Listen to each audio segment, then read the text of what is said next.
Hey there, Riverman fans. Welcome to another edition of Trudel's Take, presented by Premier Epoxy.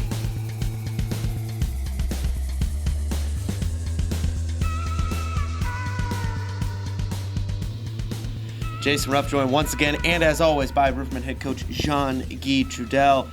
Guy, Riverman coming off their last long southern road trip against Roanoke and Fayetteville, able to get another win against the Roanoke Railway Darks, sweep that season series against the defending President's Cup champions.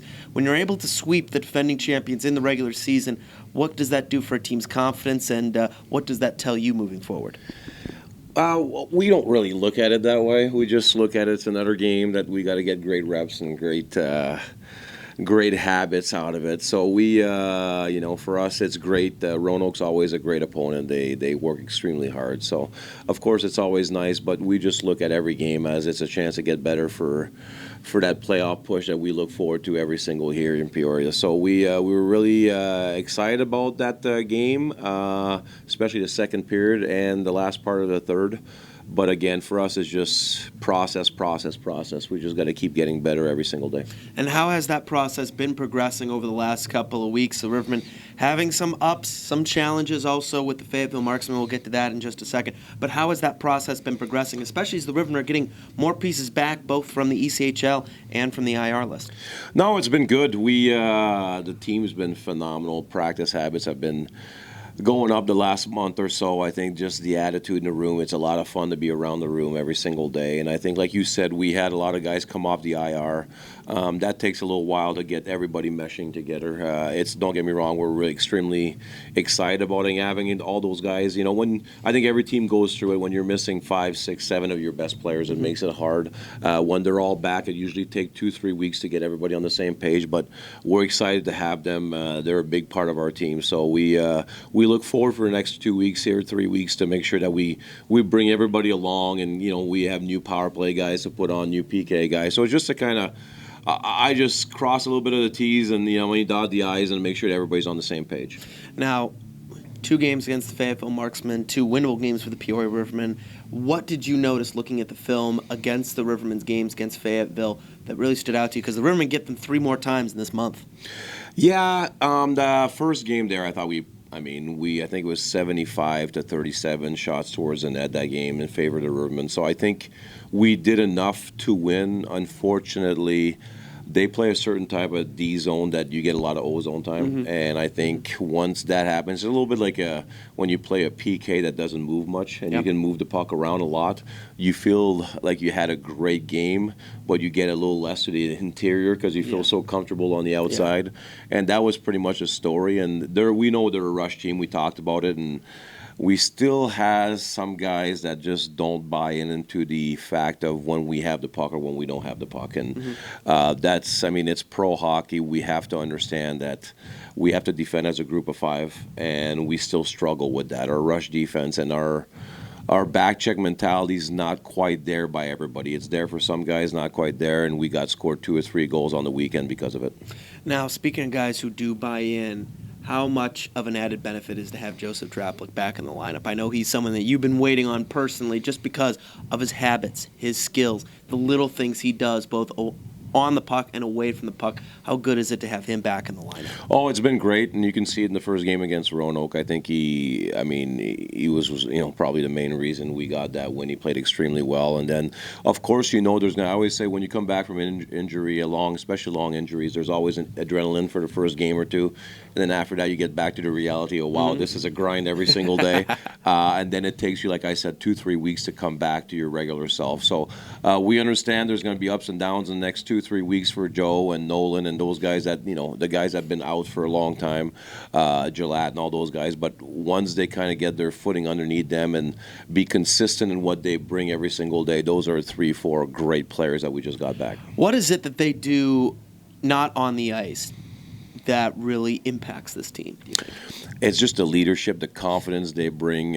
Draps Draps reminds me a lot of like the old school, like the Mitches or the Nevilles. He just does everything right, and he has confidence in himself, knowing that he's going to do it right every single time.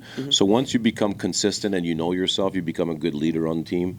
Nolan's the same thing. He has confidence in himself. When he jumps on the ice, he feels good. Mike's the same way. Why? Because they know they're going to outwork everybody, and they're going to put yourselves in a great position to have success every single game. And that just goes a long way, especially at this level where you can only dress 16 skaters. When you add 3 or 4 guys that have tons of confidence in themselves and do the right things every day, you're adding pretty much maybe a fifth of the team that's going to come in and give you a big boost. So we're excited. We're missing a few more guys, but like I said, even those 3-4 guys that just got off the IR, give them 2-3 weeks until they feel really consistent, and it's going to be something special. Also, a newly returned, I should say, Jason Dobé from the ECHL, the Maine Mariners, making his Riverman debut last weekend. On the back end, what did you think of Dobé's play in those 3 games? I think he played well. You got to remember, he came all the way from Maine. He was sick the week before. He had 1 day of practice with us, and then he jumps into 3-on-3 with a travel of 15 hours and long travel. So it's not easy. I still think he did well, but I believe that kid's got a lot of potential. That's why we traded for him, and it's our job as coaches to make sure we get it out and we make him feel comfortable to be able. So the biggest thing is when you come to a new team is you're just trying to fit in sometimes, especially as a young player, but we got to make him feel so comfortable that he can play his game. And his game is, moving the puck, moving his feet, and being another puck distributor like most of our D-core that we have right now. Hey, he's got a great first name. Even though it's spelled Jay, it's a great first name. Buddy. Come on, I had to throw that in there. I hear you. I had to throw that in there. If we signed a player, if the Rivermen signed a player named Guy Fieri, you'd be saying he had a great first name. Yeah, I guess. Yeah, it's no Jean-Guy, but Jason. It's no Jean-Guy. It'll do. Jason's good enough. Good enough. No, obviously Jean-Guy's the best first name, obviously. Tristan, tell you a quick story. Tristan has no filter a lot of times, so when he was younger, I remember Angie, she was pregnant. I'm like, if it's a little boy, we're going to name him Jean-Guy, and he lost it. He's like, you can't do that to a kid. It's the worst name in the world. And I'm like, hey, I'm right here, man. So, yeah, I know I don't have the best name, and I'm okay with it. It's unique. Let's put it that way. It is unique. It's a good name. I don't care what Tristan says. But speaking on Tristan, obviously did not make the trip this weekend. He was battling a little bit of a bug. But I've been hearing reports he's been killing it up on the floor hockey rink with the little kids out there. Yeah, we had a lot of promotions this week. Is what we, as I always say, it doesn't matter what level you play a pro hockey. You're still, you're still a person that young kids look up to. They come and watch your game. So we got in the community a lot this week, and the boys did a phenomenal job. Not only Tristan, but yeah, he does sweat a lot when he plays hockey. But we had all the boys actually. We've been around Peoria quite a bit. And so proud of the boys because, as a pro athlete, especially coming back from a long road trip, sometimes that's the last thing you want to do. But for us, we understand how lucky and privileged we are to do what we do and to have great people come and watch us do it. So for us to give back to the community is great. And the boys did a phenomenal job. Even, the office, like Katie upstairs, where she was just raving about, how they got involved with those kids and make them feel special for a day and actually teach them some hockey details and stuff like that. So I think it's great. We do that a lot, and I think it's phenomenal, and really proud of my boys for that. And that's what I said about our culture. I believe we have a certain type of culture here is that we understand how fortunate we are, and the boys kind of give back a little bit, and that's just a beautiful thing. Or in terms of Renat Dadajanov teaching a little bit of an impromptu Russian class. Yeah, I heard that, and then that's another thing. But I always say leadership is starting. If you understand yourself and you get out of your comfort zone, you build leadership qualities. And look at Dads; he came a long way since the beginning of the year. From a shy first-year guy that hadn't played hockey for a bit to now being part of our core. Core Riverman, he's a Riverman true and true, block shots, do whatever it takes to win. Now he's injured, but just great people. We're lucky to have the locker room we have right now, and I'm telling you, the last month and a half, it's been a beautiful thing in there. It's fun to come to the rink every day. How is it imparting to these professional athletes that not only being a professional athlete, but being here in Peoria is a privilege. Playing for that Riverman uniform, playing for the city is a privilege. Obviously, I think the community efforts help as well. but what else is it in this locker room that helps instill that you're being here is a privilege? I think it starts with, so we've done this for 10 years now. When they come in, just teaching them about the values we have here, what type of people we want, how we want them to become, not only in the hockey world, but as humans. And then after that, we really believe in leadership. So we try to teach leaders to become the best version of themselves, because I always say only leaders can make leaders, and it's important to have a lot, and we have a lot. And when you have guys like Alec Agaman, who's a homegrown guy, and continues with what we're trying to teach, which is, I don't care if you're in Peoria, I don't care if you're in whatever you are, if you play pro hockey or a pro sport, you're very fortunate. Mm-hmm. So instead of taking it as, well, I deserve to be there, yes, you do, but at the same time, we are fortunate to do what we love for a living, no matter how much you get paid. And that's a value that I want my players to understand every single day, and never get too high on themselves, and make sure that, they understand the importance that we have in the community here in Peoria, and giving back and doing it the right way with class and with integrity. And that's what we want in our guys. And I'm telling you, I'm lucky. Over the years, man, I got a great group, but I think it starts with, the Alec Agaman that has a lot of pride in Peoria, and teaching those values to those guys about this community and this team. Being privileged and being lucky seems to be the kind of core theme this week. How has this locker room grown and gotten better from the start of the season to now, you think? I think that's what it is. I think every single day, by teaching leadership, by making them understand, and you're going to have bad days, but that's why you have a family. That's why we all are here. The door is always open, and you have great teammates that if something goes wrong, they're always together. They can talk it off. And we always say, it doesn't matter how weird you are. We'll accept you for who you are in this locker room, because we all have our little kinks that we have. We're all different in a way. Look at Eric Levine. Yeah, look at Eric, man. Like with his tight suit, Eric. He's the only one that can pull it off. But no, we have all kinds of different personalities, and for us, it's really important that we accept it, we talk about it, and we understand. And that's what we got better, I think, over the years too, is understanding that every person is different, and taking the best out of them and putting them out there to make them feel really confident and comfortable. And when you are that way, you're a good hockey player. And we're lucky enough, like I said, to have a great leadership group that makes everybody feels that way. That's very unique, because it seems like in modern society, today's world, everyone kind of goes off into their own little bubbles, their own little clans or whatnot, divided along whatever lines you want. It seems very unique to me, at least, that in the sports world, but especially here, you're able to build that family unit, and part of the strength of that is the differences. In some ways, I think personally, that it's a reflection of what has made this country so great when you look at the history of America and the history of the North American continent in general. Yeah, and once you feel that comfortable, you're not afraid of talking about your insecurities. Mm-hmm. And once you're able to talk about it, and you understand that everybody on this team have some sort of insecurities, and you talk about it, you feel a lot better about yourself. And that's what we have. We have a group of people that respect each other, and we want the best. And I always say at the beginning of every single year, there is no reason for 20 players to have success. So we don't want jealousy. We don't want egos. We just want people that understand that we're there for you. Mm-hmm. If you want to talk about something, we talk it out. And sometimes just a 2-minute chat, man, to make yourself feel better. And I'm the same way. I'm lucky. I have a great foundation at home. Mm-hmm. Something bothers me, I have Angie I can talk to right away. I have great kids. And we put it always all on the table. And when you're honest with each other and you're transparent, everybody feels comfortable, because they know they can talk about their problems, which everybody's got problems. Oh, yeah. And if you just hold on to them too long, it becomes a downward kind of spiral that you don't want to get into. And you said it, a lot of people just stay in their own bubble. And once you're in your own bubble too long with negative thoughts, it's never a good thing. So for here in Peoria, we're lucky, man. Good day. Like, we have those AAR meetings also about, what we do on the weekends, what we do right. And it's everybody has a voice. Yep. And once you get to there, you feel like you're a big part of this company. Mm-hmm. And when you're a big part of the company, you want to do good for it. So we're lucky. We have a great culture here, and it's just going to continue building as we go on. Speaking on why the Riverman organization is very lucky, it is National Girls and Women in Sports Day, and this organization has 3 incredible women. Katie Pogeman upstairs, Allison Beasley here, the athletic trainer, and Steph Leverton, also upstairs in her second year. When you look at those 3 women, how have they made such an impact, not only on you and your ability to do this job to the best of your ability, but also this organization as well? It's great. I always say I didn't become a great dad until I had a girl. Mm-hmm. It's completely different.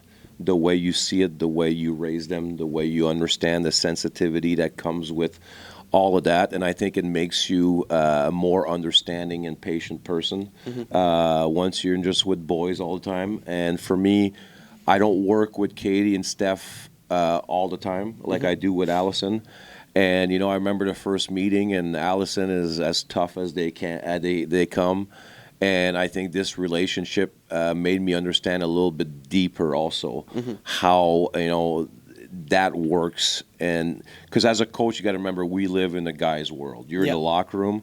I had two of them now, and then with when you have a new one 2 years ago when Allison came in, I was you're a little nervous.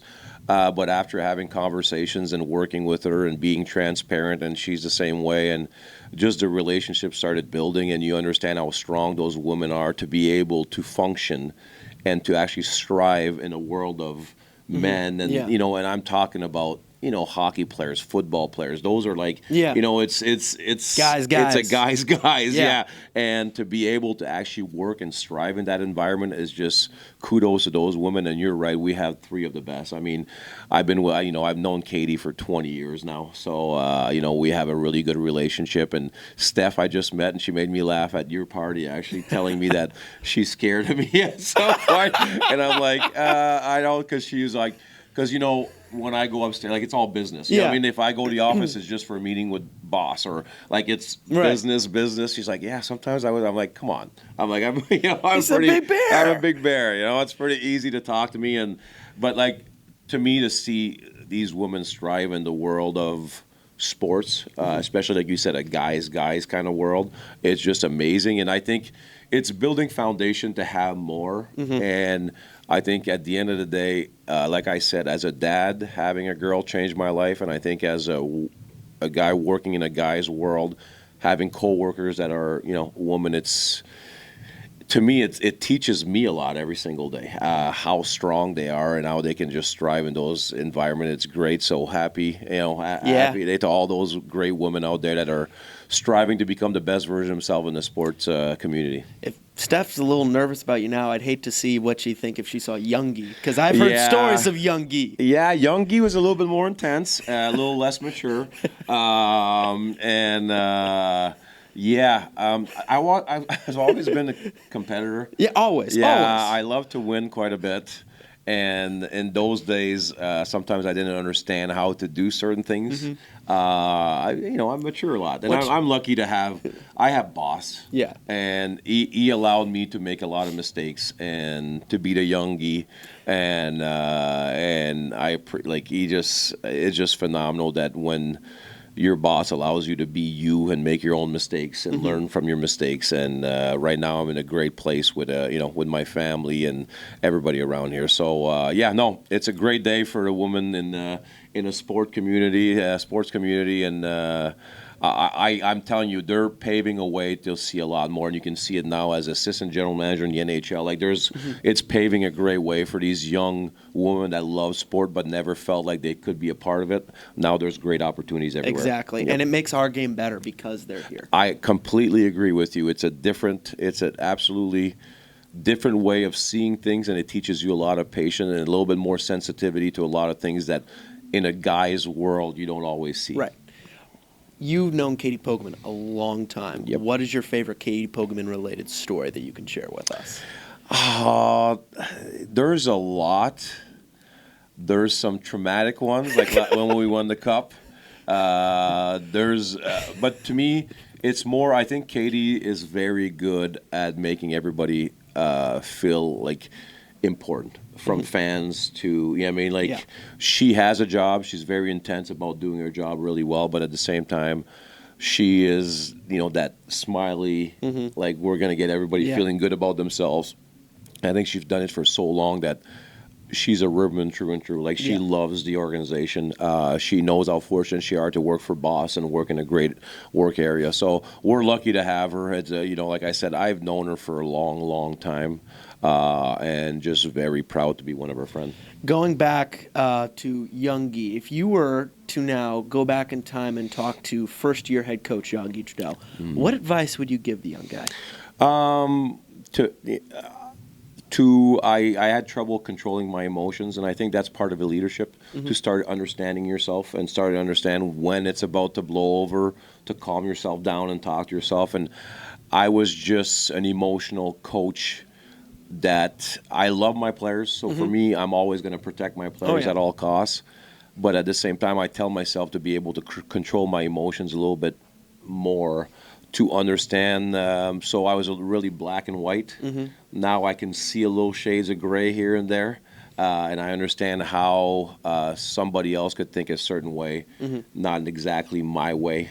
So now I'm a little bit more mature in that way of controlling and thinking over why certain people did certain things, so I don't get emotionally kind of too much involved with it. But it's all about the journey of your coaching career. It is, and if I wouldn't have a boss to allow me to be that way when I started, I wouldn't have been able to understand myself and better myself every single year, every single summer. Because you got to remember, after every single year, we make a report on every player and see what they need, and I kind of send that with them in the summer. I do a report on myself also. I want to get better as a human, as a coach, as a friend, as a husband. So every single summer when the season is over, as a coach, I do my own report and what do I have to work on. And all summer I keep working on it. And it's not perfect. I still make the same mistakes, but I always say I get a little bit better every single year. That's all what it is. They're getting a little bit better every single year, every single game, absolutely, etc. Absolutely. Speaking on getting better, the Ribbon looking to get better this weekend as they take on the Quad City Storm for a home-and-home Friday night in Quad City, but then on Saturday night, back in Bloomington at Grossinger Motors Arena at 7:15 p.m. The Ribbon back in the Twin Cities in Bloomington Normal area. That was a fun game last year. When you think about that game last year against the Evansville Thunderbolts, I believe it was, what stood out about that game and the atmosphere, and what are you looking forward to here this year in Bloomington? The biggest thing, I swear. So we played a very average game that game. We won, I think 2-1 it was, or 3-1. 3-0. 3-0, something like that. But we played very average. But the fans, because it's a building of 6,000 people, we had 5,000 something in there. And it sounded like an NHL game. So every time you'd miss it, it'd be like, oh, all the fans, they were following the game and the emotions of the game, and you would hear it on the bench. And it was so cool because it reminded me a lot when I played, my games in the NHL or stuff. It was like, oh my gosh, you're following the play, and a big hit was, everything you could sound it because the building's so small, and you could sound the emotions going through, and it was fun on the bench. Even though, like I said, we played an average game, the atmosphere, the fans were so good at following the game and bringing the emotion loud so the players could hear it, and I think it was just absolutely phenomenal. I couldn't believe the fans were such in it because when your team plays well, when they don't play well. And I was like, man, this is a boring game that we're playing right now. But the fans were in it, and even at the end of the game, final score when we won, they were up on their feet. I was like, man, this is just great atmosphere for hockey. That's awesome. Well, the Rivermen playing there this Saturday night at 7:15 p.m. You can get your tickets by going to the Grossinger Motors Arena box office, and of course Friday night in Quad City at 7:10 p.m. All the Rivermen games, actually, for the rest of the regular season are just going to be in the Midwest, including all the road trips, too. You're going to get a lot of Quad City and Evansville coming up. Yeah, not too bad, though. Our home games is a lot. We have Birmingham, Fayetteville, Pensacola. We have a lot of different teams coming in, which is exciting for me because, before the playoffs, you want to play pretty much every team you have a chance to play against. And that's where we're at right now. And the great thing is, our schedule was really hard the last 2 months, a lot of games and long road trips. So it's going to be nice to be at home, get a little bit more home cooking, and hopefully get a little bit more practice time here at Civic Center. I don't think we had more than 10 practices here all year, so it's going to be nice to kind of know our home rink a little bit more here because I guess when the ice comes back, I think in a week we get our eyes back and we'll be able to practice a little bit more here. So it's going to be nice to actually know our home rink a little bit more and feel the bounces and feel the atmosphere that we have to know here in the home rink. So I'm looking forward to the next month and a half to get ready for the playoffs here. Well, if there's one thing, and just one, we can all be privileged and thankful for, it's that we're finally getting out of the dog days of winter. Oh, how beautiful is the weather outside right now? I know, right? My gosh, 50 degrees, and this we is might want to great. take a suntan You got to out remember there. here in the Midwest, for people that don't know, it gets gray for about 3 straight months. So seeing the sun and being happy, it's a very nice thing for us. And like I said, we're home, and our road trips is Quad City, Evansville, and it's close. And it's just nice to, I mean, it's been a grind the last 2 months for everybody. So, like you said, it's nice to get out of the dog days and look forward to the future here. Looking forward to the future indeed. Guy, thank you so much for your time. Best of luck this week. Hey, Jace, by the way, I love your name, man. Papa and Mama Ruffer did a good job. Yes, I like they Jason. did. Yes, they did. Love your name too, Guy. For Jean-Guy Trudel, I'm Jason Ruff. This has been Trudel's Take, presented by Premier Epoxy.